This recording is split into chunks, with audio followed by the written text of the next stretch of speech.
C'est ici à la bibliothèque du Musée national du Gabon que tout se passe. Équipés d'instruments adéquats au traitement de la collection du musée, les agents du Conservatoire national et élèves venus de l'Institut national du patrimoine français s'activent à mettre à niveau les caractéristiques des objets du musée gabonais.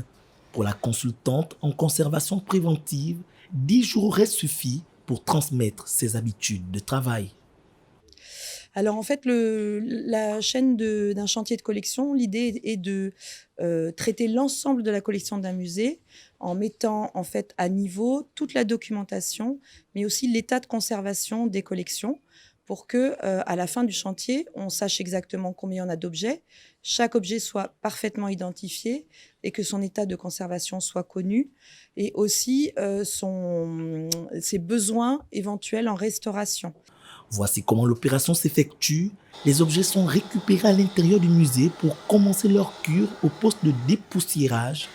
Après cela, place à la description des objets avant d'effectuer la prise de leurs mesures et poids. Ensuite, toutes les dégradations constatées sont relevées. Au terme du traitement, les 10 objets passent au marquage où un numéro d'identité leur est attribué après la prise de plusieurs photos. Ce travail va permettre ensuite au musée de préparer mieux ses expositions, de aussi identifier les objets qui ne sont pas dans les collections et qu'il faudrait collecter pour avoir une vue d'ensemble des collections du Gabon, enfin des objets du Gabon. Une collaboration très fructueuse entre les deux États. Le Gabon a présenté aux jeunes apprenants français l'utilité et la nécessité de ces objets d'art, tandis que la France a transmis de manière pratique leur manière de travailler en ce qui concerne la gestion du patrimoine culturel.